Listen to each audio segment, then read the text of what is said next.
Hi everybody and welcome to the fifth video in the series TensorFlow Basics with Hemant, and that's myself. In the earlier videos we got to see how to train a model, how to log and visualize metrics and also tensors, and fix issues related to underfitting, overfitting and gradients like vanishing gradient, exploding gradients, etc. Some of these fixes could mean changing the model complexity, learning rate or training batch size and more, right? Now in this video, that is the fifth video in the series, we'll explore a few questions around optimizing performance of training models. Now, reason for that is when their data size is very large, large or very large data sets, the training time could run into hours and even days, and that could mean a lot of money as well, right? So this means that we better utilize CPU and GPU most optimally, right? So what we are going to do is we'll be discussing a few questions in this particular session, and some of these questions are what could be the performance bottlenecks while training on a large or very large data sets, number one. And to understand those bottlenecks, we'll also try to see how we can visualize those bottlenecks, how we can visualize the performance data, right? So what CPU is executing, what GPU is executing, and if there is something that we can do better about it, right? So having visualized those bottlenecks, we'll also see what are the different ways to fix these issues, and then we will also see if there are any kind of convenience function for reading the data from the variety of sources, right? So because machine learning starts with data which could be into different formats, so are there any kind of convenience functions, APIs for reading those variety of data sources and shuffling the records and batching the records, which is normal, a common requirement before the machine learning could begin, right? So let's get started, folks. So in order to train a model, we need to shuffle data and usually fetch the data in the batches, right? So data is usually represented as tensors that are in the memory or stored in the file, right? So data is in either tensors or in the file. Then how do we actually get it to a more common familiar format, that is a record format, like, and how we can shuffle those records and batch these records and so on, right? So in this case we will be creating a data.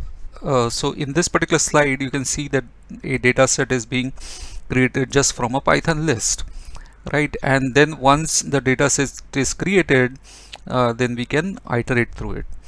So the API tf.data API and specifically tf.data.dataset API actually is a convenient API to use to deal with the data from either tensors or from the files, and then we can do a variety of things with the data once it is in the dataset format. And that is the topic of today's discussion. And then once we have understood the dataset part, we will also get into the profiler part also, like how we can capture the performance data and then how we can kind of visualize it and do certain things around it. So the data can be in memory, or it could be in the file. So one of the most popular formats for the in-memory data is obviously the NumPy arrays, right? So as you can see in the screen, if you are loading the MNIST dataset using a Keras API, Keras dataset API, then we are getting these tensors out of it, train and test. And then we are basically getting these NumPy arrays for it. So I'm sorry, this train and test are not tensors, but they are also the NumPy arrays actually. And then within the train actually it is split into images and labels, and then we normalize the images here by dividing it by 255, and then using this from tensor slices call, which is part of the tf.data set actually, and we are giving these two numpy arrays here, images and labels. We can get our data set. So, and once we get data set, we will see what we can do with it, right? So the key takeaway from this particular slide, essentially the data set can be created from the in-memory structures like numpy arrays. As we are saying, data sets also can be created from different type of files. So in this particular case, we are reading a CSV file. In the first place, we are creating a file object using this tf.keras.util.get file, and then using that file, we convert it into a pandas data frame by using a pandas read underscore CSV function. And once we have this data frame, actually we can create a data set out of it. Okay, now once we have created this data set, actually then we can use it to train our model, right? And mind you that the training can happen in a distributed manner also. So that's the that's a good thing about the data sets. Actually they will support the distributed operations as well, right? Now data frame is basically a memory bound structure, right? And if it is getting too large and getting difficult to handle it, then what we can do is we can also read it directly from the CSV file also. So there is an experimental API, tf.data.experimental.make_csv.dataset, and here we can specify the batch size and what is the label name, etc. So, and we can select the columns also. By that way we can directly read the CSV files from the disk also, right? And then there are options to read the TF record format files also, and we can read a whole bunch of text file also using this text line data set. And for the TF record, it was TF record data set also. So key takeaway, we can create data sets from the in-memory structures. We can create data sets from the variety of the files also. Now once we have created a data set, actually two typical things that we really want to do with the data sets before we get into training the model is, what we need, we really want to do is we want to shuffle the data, right? Because as we know, shuffling of the data actually reduces the bias in the model, right? So it is good to shuffle the data before we begin the training, and then we can batch also. So if you think of like stochastic mini batch stochastic gradient, what we do is actually we want to read the data into the batches so that the loss is calculated across the data samples or data records in a batch and not a single sample, right? So shuffling and batching, these are the two important operations, and they are supported in the tf.data set. So whatever data set that we create, it is going to support the batching. So for example, in this particular case, what we see is actually we are creating these two different data sets, increment data set and decrement data set. And then we can combine these two data sets also as one data set, and then we can batch it. Okay, so that means we are going to get like 4 data records at a time. Okay, so whenever we are saying, then we create this for loop for batch in batch data set take 4. So we are basically taking 4 batches. That is what it means. So 1, 2, 3 and 4, and each one of this, like 1, 2, 3, 4, as you see, there are 4 samples. So that is batch of 4 here, and then we are taking 4 batches. So 1, 2, 3, 4, these are the 4 batches and the 4 data points in the increment, and this is for the decrement, right? So something similar here also. We are basically combining this counter and the lines, and then we are shuffling actually, and then we are saying the buffer size is 100. So whenever the shuffling happens actually, it is sampled from the buffer, and then whatever data was picked up actually, that is replaced from the some other data in the file. Okay, and then we can batch. So the typical thing to do usually when we are doing the machine learning, when we are training the model, we usually shuffle the data first and then we batch, so that there is no bias, and then we batch the data because we want to calculate the loss over a small records of data actually. Okay, so that was the first thing, that there are some convenient operations which are provided by TF dot data dot dataset and dataset API. Okay, so second aspect to this whole thing is actually how we can optimize our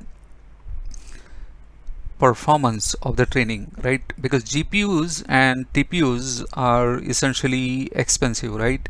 And for the training loops which run into hours and days, performance definitely matters, because even if you are able to reduce the training time from like 24 hours to maybe 8 hours, or 7 days to 3 days, it is definitely going to matter because we are paying for those resources, right? The CPUs and GPUs and the servers that we are probably hosting our training on, right? So training typically begins, so there are like multiple things which when we say we are training, when we say model dot fit. So what happens is actually there are multiple things which are happening. One could be opening of the files. So as you can see, there is an open phase, then we read the data from those files, and then there could be, between the read and train, there could be some pre-processing of the data also that might be happening. And once it is pre-processed, then there is a training phase which happens. So what happens in the training phase? Typically we have the loss calculation and we have the back propagation, right? And this last thing shows like how much total time was consumed in an epoch. So this was like epoch 1, this is epoch 2, and so on, right? So in this particular case, you can see that the training begins only after we read the data. So what is the first thing which is happening? The file is being opened. Once the file is opened, the data is being read, and then the training happens actually. So what is happening, the GPUs which are involved into the calculation, they are in fact idle when the data is getting loaded here. Okay, so data is loaded, calculation happens, data next set of data gets loaded, calculation happens. So this is the time when the GPUs from here to here, or from here to here, GPUs are idle, no calculations are happening. Now that's not a good thing, right? So what we can do about this particular thing, right? So let us see if we can actually fetch the data while we are doing a calculation. Can we fetch the data for the next calculation? That is what is the solution to this particular problem, and that is what is called as a prefetching. Okay, so let's see how does that prefetching is going to improve our performance, right? And so prefetching overlaps the pre-processing and model execution of a training step. So what does it mean? In the earlier case, we were able to start the training only after the data was fetched. So what we are doing here is, when for the next we are fetching the data for the next step of calculation. So data is being continuously read from here and kept ready to be fed to the GPU.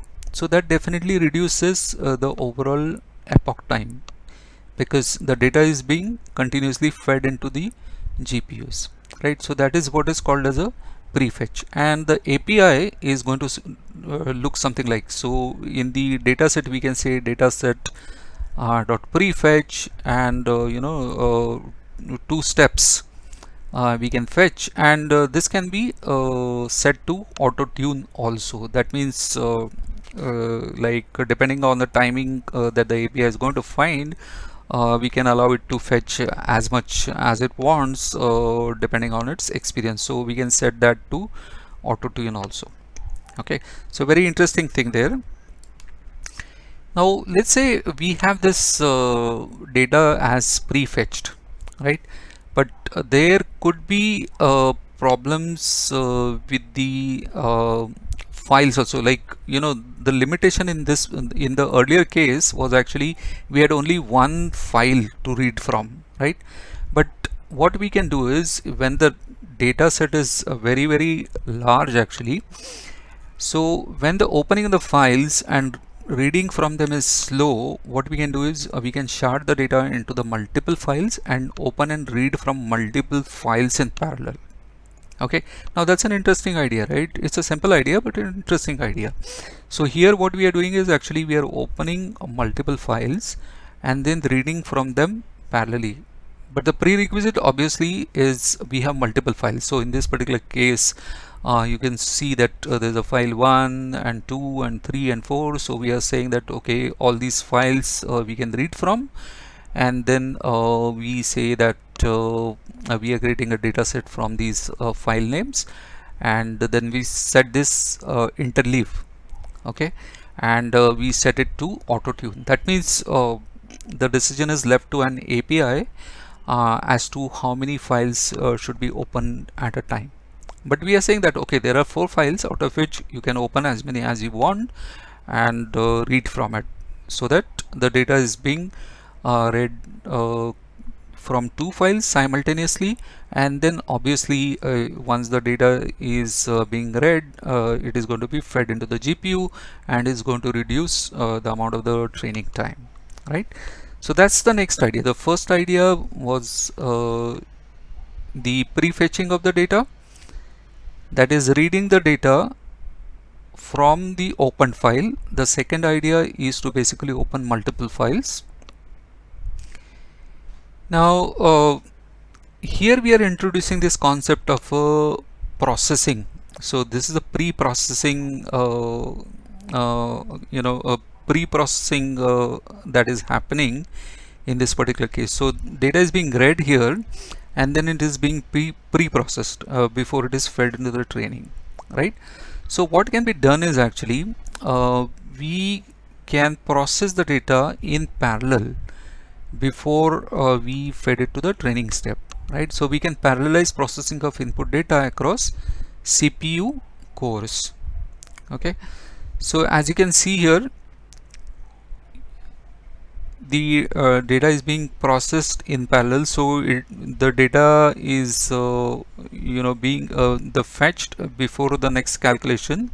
It is pre-processed also by multiple threads on the CPU, and then the training steps are getting executed. So they are getting a continuous supply of our pre-processed data, right?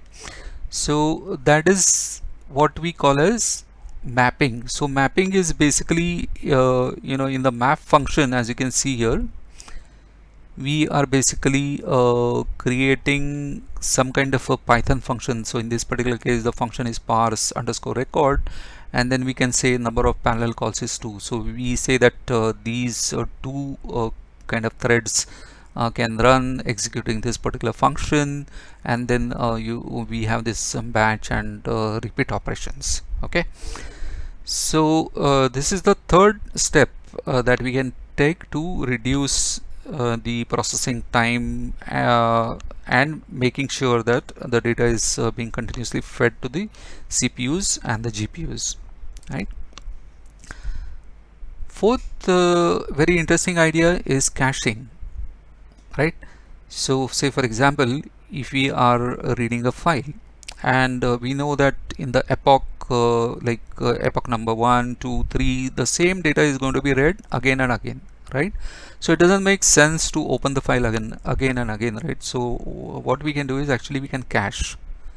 Okay, so here you can see the data set is created, then some kind of a mapping operation is happening, and then we are caching the data, right? So once the data is cached, there is no need to open the file and read it again, and pre-process, etc., etc., right? So it's a good idea to basically cache the data after the pre-processing, so that you don't have to do the same operations and again and again. So that also reduces the time actually. So caching is another option that is provided by this particular API. Next one is to basically it's the say for example, if there is a Python function, right? And we said that in the from the map actually we are calling a Python function, right? Now let's say if there are 10 pieces of data and there is a processing function, right? Now if we write a function to process only one piece of data, then that function is going to be called 10 times, right? And the Python function invocation is going to take some time by itself, right? So it is a better idea to write a function which will take multiple samples or a batch of inputs at once, and then call a function on it. Okay, so essentially rather than calling these functions multiple times, we call only once and give it, like, you know, here we are maybe giving only one input every time. Here we are giving, say, something like, you know, 100 inputs, 100 input samples at a time, and calling that function. So the function overhead is reduced actually, and then the training or the calculations are going to happen, right? So this is also one way to uh, run the input pipeline efficiently, right?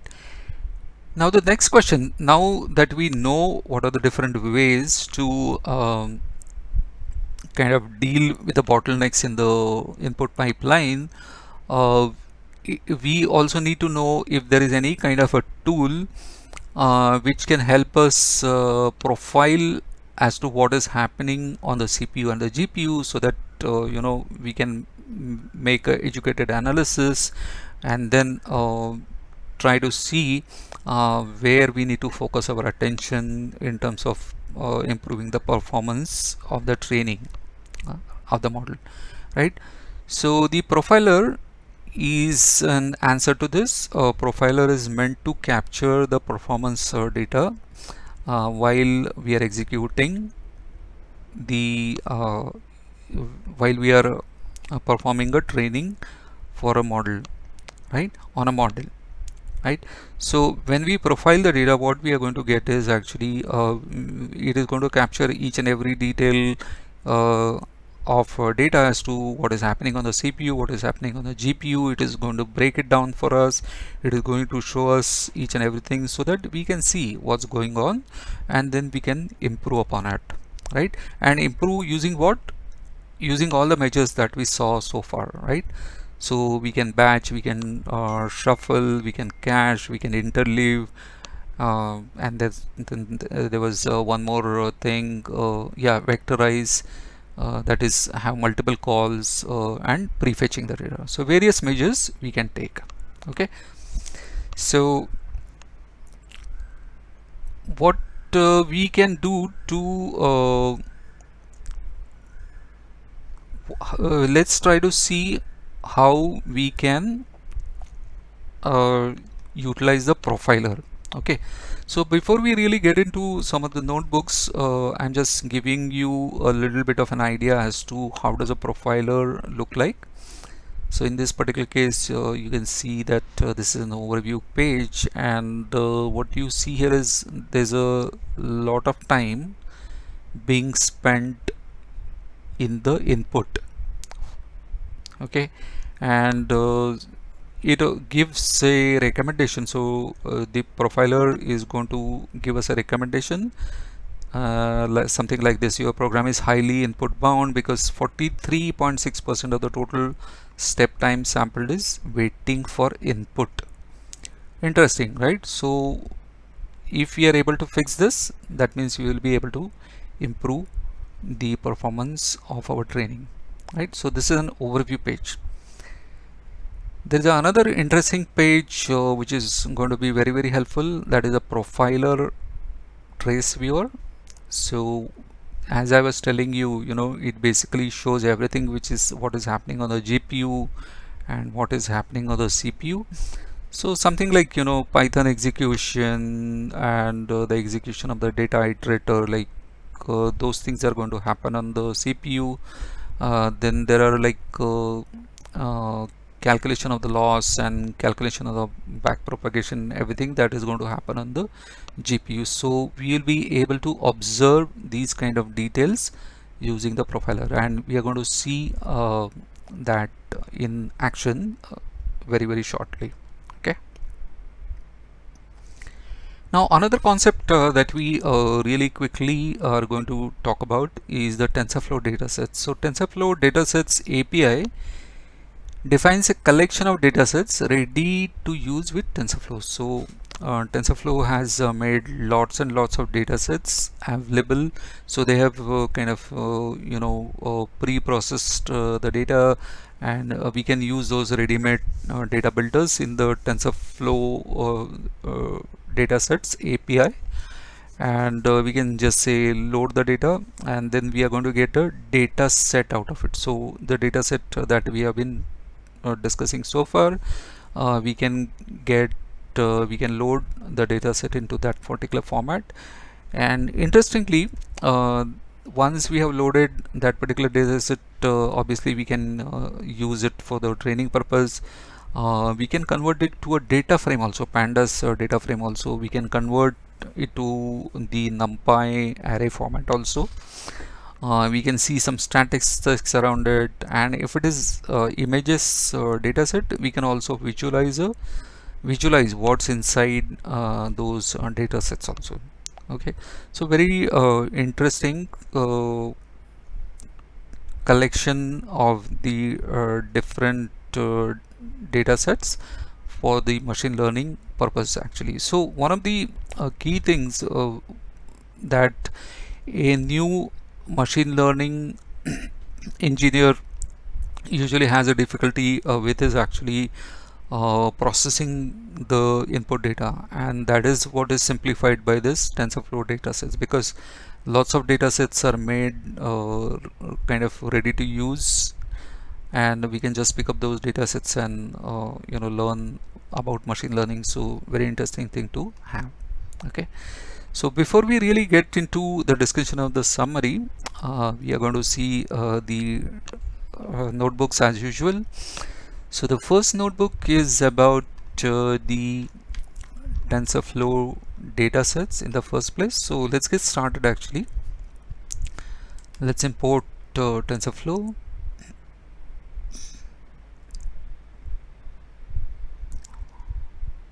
So we are going to see some of these examples of batching, shuffling, repeat, those kind of operations, and then we will move to the profiler, and then we'll go to the TFDS. Okay, so we got that. We are importing a few more things here. So what we are trying to do is we are trying to create a data set from just a two lists. So this is one list and this is a single kind of an item here. So what we got,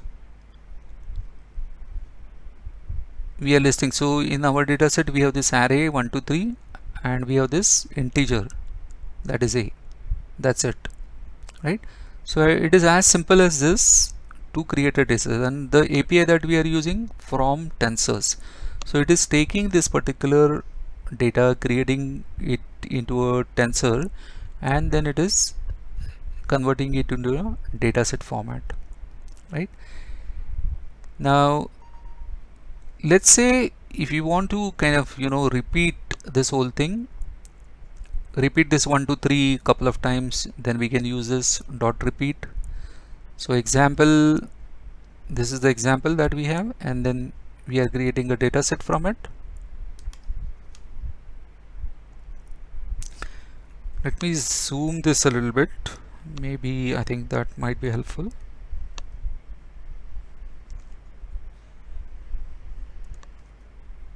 Okay,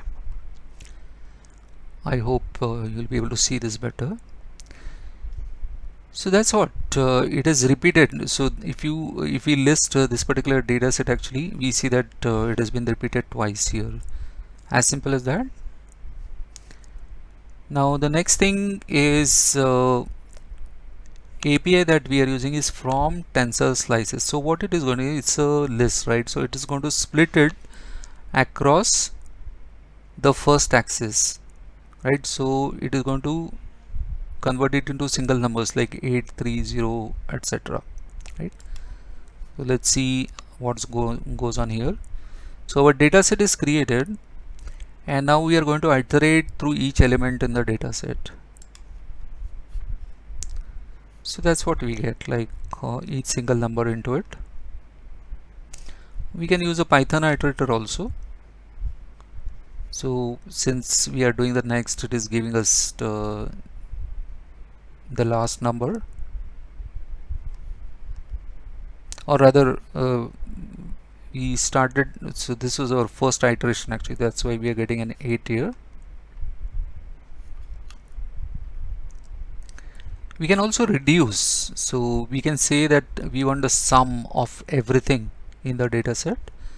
So it will just add up all the numbers and produce this 22. So if you add up all these 5 numbers, you're going to get 22.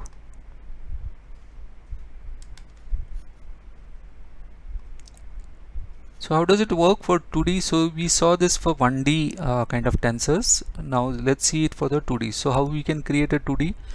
tf.random.uniform. So 4 by 10, right? So we want to create a sample of 4 having 10 elements each. So these are the 10 elements, and these are the 1 2 3 4 kind of batches here, and we are going to print this. So that's what we got actually. Okay, now we are going to create the data set from this X. So we created this tensor.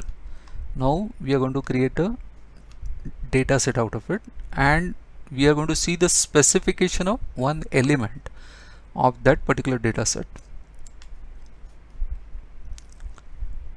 So it is 10 comma, that means see, each we had these 4 kind of elements here, and each one of that element is 10 comma, right? It's a vector having 10 elements.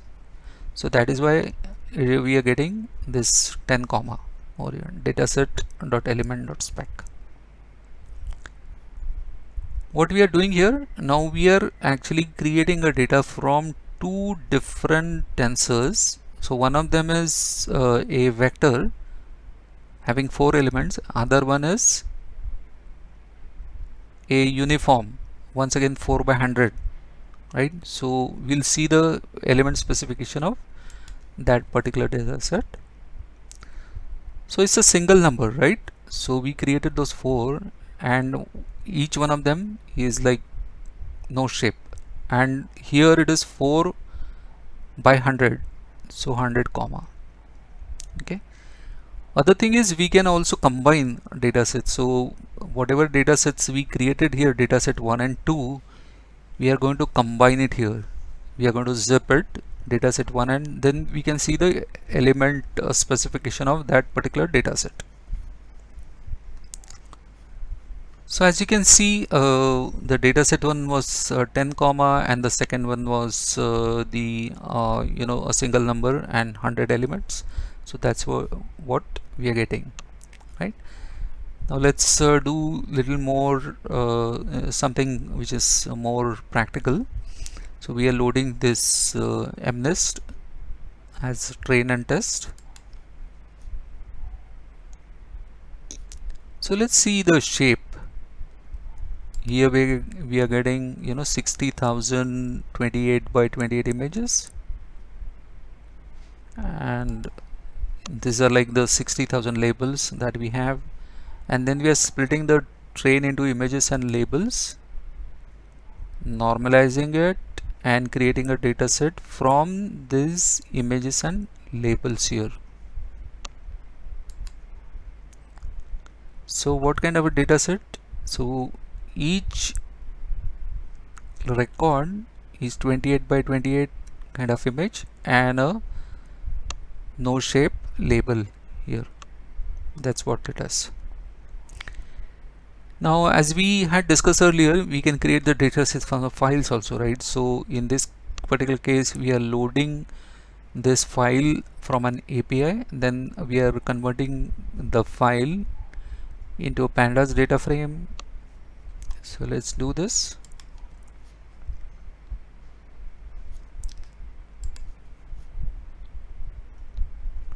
Right, so we have we are able to see that there is some data into this data frame, and we just feed this dictionary of this particular data frame into this from tensor slices API, and then what we do, we take like one element of this Titanic slices, and then for each of these feature batch we print the key and the value, right?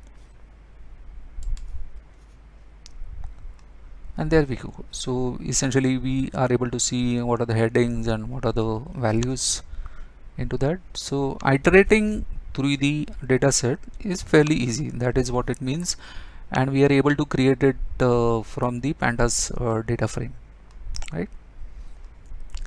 Now this is that other experimental API that we have talked about, so we can directly read the file rather than going to the data frame. So we are just specifying what is the label name here, and we can iterate through this data set to see what's inside, and that is what we are able to see as to what is being there into the data set here. Okay. So we can just select specific columns also. So here we had selected everything, we did not specify, but now we can give a set of specific columns also, and then we can iterate through it. So we'll be able to see only those columns, 3 columns, and nothing else. So this is the other one, the text line, or the API that we use for reading the text files. So we are going to read this particular file and convert it into lines, and then we are going to put a counter into this, like the counter for the lines. So we see that there are 628 lines into this particular data set, and then we are going to take just 5 lines out of it, Titanic underscore line. So this particular data set is created here by giving this file, and then what we are doing is we are just taking the 5 elements of it and we are printing it, and these are the 5 lines that have been read from this particular Titanic data set. Okay, now the batch actually, okay, so what we are doing is we are defining a function for plotting the batches here, and we are repeating this Titanic files dot repeat thrice, and then we batch it. So when we repeat and batch, what it happens is actually it is going to take these data point 628 3 times and then create batches of 128. So 628 into 3, and then it is going to batch everything. So obviously everything will be like 128 128, and then the last one, whatever is remaining. Okay, that is what it will be. But what will happen, so let's execute this and see how does it look like. So remember this sequence, repeat 3 and batch 28, and then we are plotting. Okay, now in this particular case what we are doing, we do the batch and then we repeat. So 628 is going to be batched into 128. So 128, 128, 128, 128, that is 256 and 512, and then the remaining one over here. Okay, so if we batch there, batch and then repeat, this is what we are going to, this is how the data is going to be split. So just a difference between these the combinations of these two operations, repeat and batch.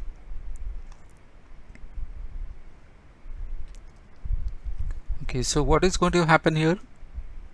So we are basically we have these 3 epochs, data set equal to we are batching this into 128, and then we are printing the batch shape here. Okay, so batch, so 4 times, and then whatever is the remaining. So 628, so 512 plus 116, right, and 3 times for epoch in the range of epochs. So 0 1 2, 0 1 2. This is an example of the shuffle actually. So we have defined as a buffer size is 300, and then we are batching, and then we are we are shuffling first, and then we are batching, and then we are repeating. So we have this combination, right? Let's run, and then we are just trying to see how does it look like. Okay, exit dataset. So it's going to sample the batches of 200 and twice. That is what it is. Okay. The next thing that we are going to be talking about is actually about the tensor board profiler. Okay. So TensorFlow board profiler, so will basically run some kind of training so that we can capture the training profiles, and then we will invoke the profiler. So just a couple of small imports here to begin with.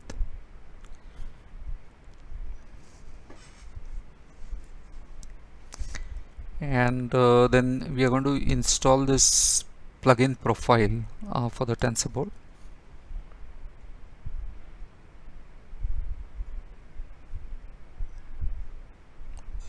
Nice, so that is done. We need to have the version 2.4.1 and onward, and we are also just trying to see if we are running on the GPU, because that we can check from here also. You can say, so we have this GPU runtime here, so we can just try to see if there's a GPU here. Yeah, so it has found the GPU. So what we are going to do is we are going to be loading the database data set here. So we are using this newly learned TFDS over here. We are loading a MNest data set here.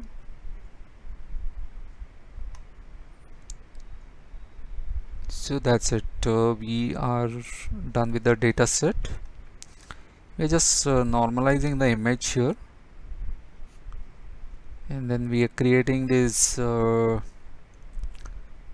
data sets, like we are calling the normalize operation on it, and we are batching it into the 128 per sample, 128 samples in a batch. We are creating a model and compiling it. Now as we had learned earlier, actually we can use the tensor board for profiling the callback, the Keras callback to do the profiling, capture the profile data. So this is what we are setting here, and then we are doing the fit using this callback.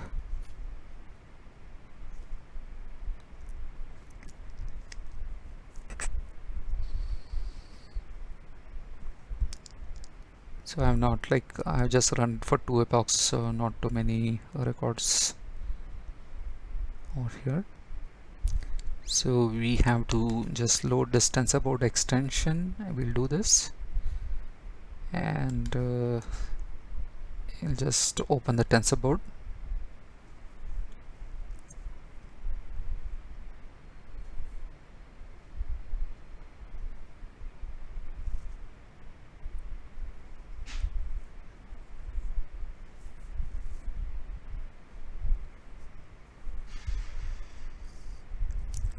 This takes a little bit time. Okay, so we are interested in the profilers. So what we can do is we can go here and select this profile. So if there is a data created, it will load this profiler. Okay, this takes a little bit of time actually. This uploading is 3%, as you can see. Wow, so data has come here. So average step time, it is showing as, so it is, this is an overview page. Average step time 6.7, all other compilation, output, input time 2.8 millisecond. So you can see out of 6.7 millisecond, 2.8 is input, so obviously is pretty high, right? And let's see what we are able to get. So there is this was the diagram that we see in the saw in the presentation also. This is the input, the time taken by the input, so it's pretty high, right? As you can see, the next one is like kernel launching is also taking a lot of time, and all others is this purple thing over here. So we get an idea as to how the spread of the execution is in terms of different activities which are happening. What is the recommendation? Highly input bound, because 41.9% of the total step time is waiting for the input. Not a good thing, right? So how to fix it? Now before we fix it, what we can do is actually we can go and check. So there's another page. I'm not like going into each and every detail of this. I'll show you this trace viewer though, which is really cool.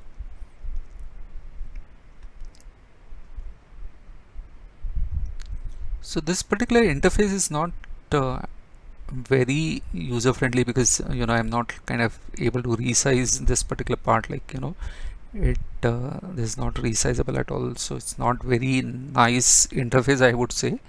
But yeah, whatever is available, that is what I'll show you.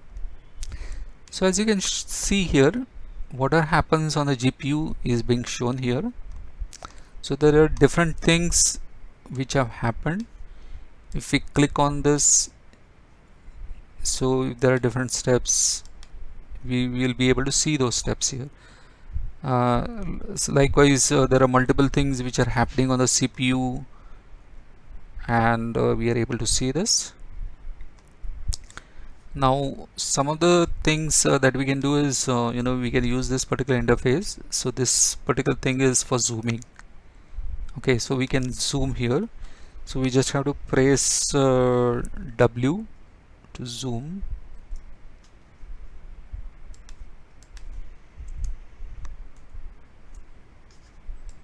Wow, what happened?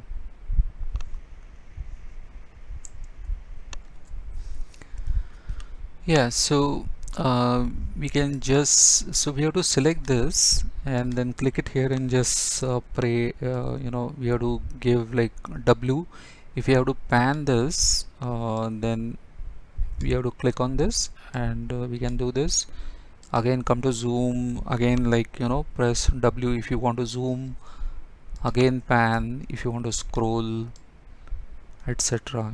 So say for example, we will try to see this training 31, what's going on here. So we'll try to zoom a bit on this.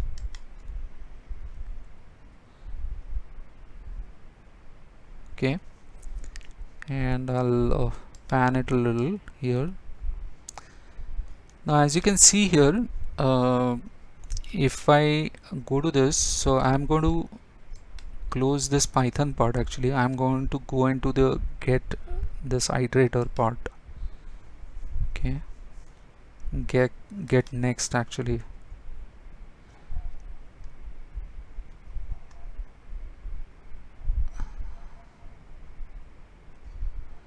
So as you can see, the GPUs are pretty much utilized when this get iterator is getting executed here. Okay,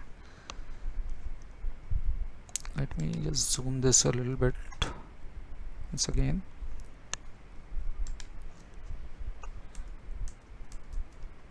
This is the tricky part actually. Yeah, so when this iterator is executing, the GPUs are not utilized, right? Now that's not a good thing, and that's the suggestion that we are getting. So when this is getting executed, this is not doing anything over here. And we can explore this further if you really want to. We'll have to zoom. This interface is not, I would say, very convenient, but that is what we have in the profiler. Okay, so as you can see, these are the different operations which are happening here, and during that time there is nothing happening on the GPU. So this is the CPU part and this is the GPU part, and that is what we'll try to fix. So what we are going to do is, now we will fix it by creating another kind of a data set. So we have loaded, then we are doing and caching. So what we are doing additional here is we are caching. Okay, and we are also doing the prefetch also. Okay, so that should improve the situation. So two things, and then we do the profiling again.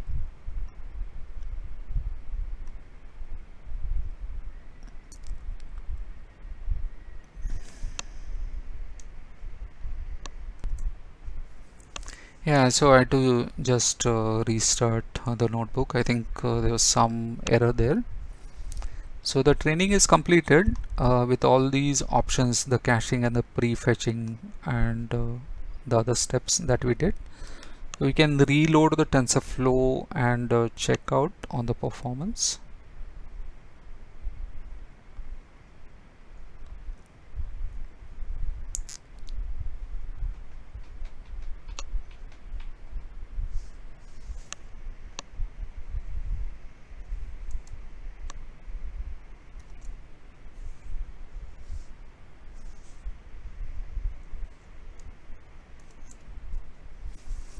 Yeah, so let's go to the profile tab here.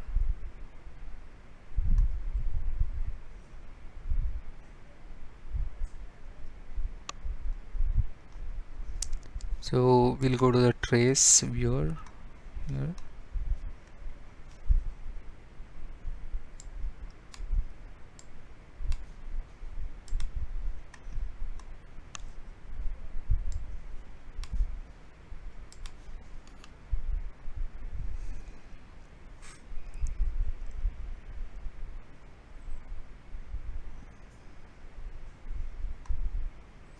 Yeah, so we got the time. Let's try to see what's going on. We'll zoom a little bit on this.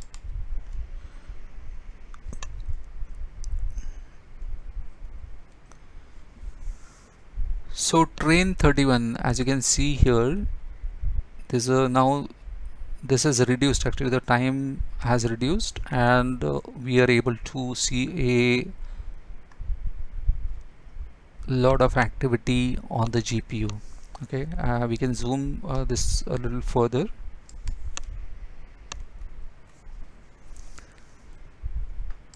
So as you can see, this activity time has kind of reduced because of the caching that we are doing and the prefetch, and we are able to keep the GPU quite busy.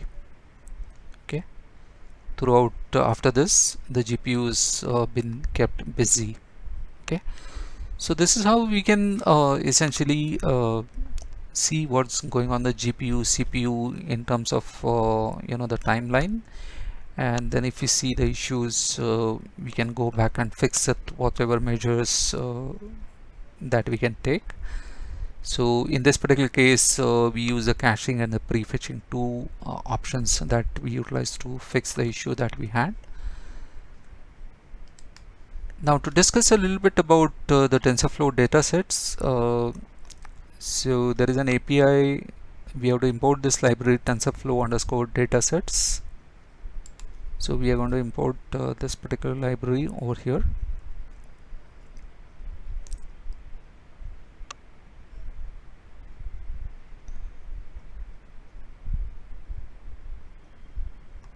Okay, we can list out what all different data sets are there into this. It's a very long list actually. As you can see, there are literally hundreds of data sets in this particular list, and all these data sets then we can utilize just by giving it a name. So whatever names you see here, we can use that instead of this mnest here, and we can load those particular data set, and we just have to set this shuffle and other options that we want to. So we're just creating a data set by using this load higher level API over here.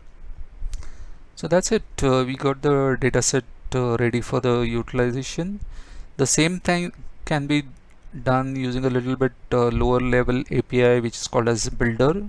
So we get the builder, and then we download and prepare, and then we create a data set out of it. So this is the second way of doing it. Once the data set is created, we can iterate over it.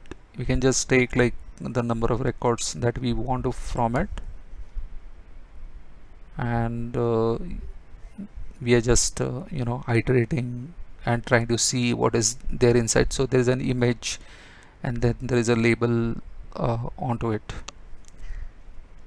So that's what it is. We can also just print it as like a label and a image together. So 28 by 28 and one channel is a grayscale image, and these are the labels, whether it is a digit 4 or 1 or 0 and things like that. We can convert it to a NumPy.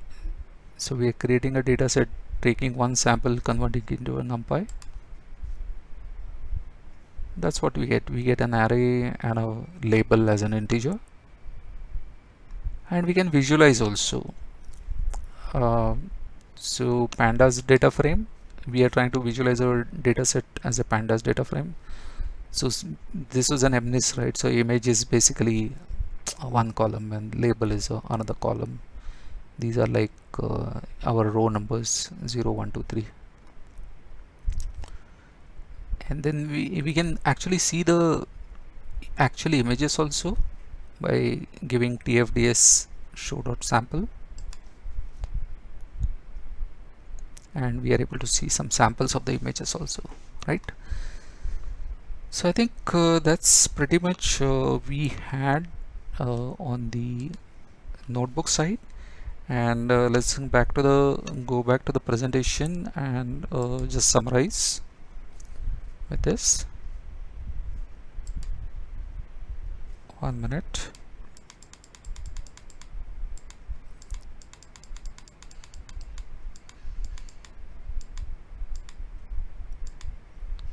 So here's a summary, folks. So what we have discussed is actually what are the possible bottlenecks while training models with a large data set. So we saw that essentially opening the file, reading the files, it may take a lot of time, and your GPU and CPU might be kept waiting for that, so which is not a good idea. And then our tf.dataset API is designed to provide ways to shuffle and batch our data, and we are also able to read and process data parallelly and cache data as well using that particular API, and this helps in improving the performance of the training and also reduce the cost.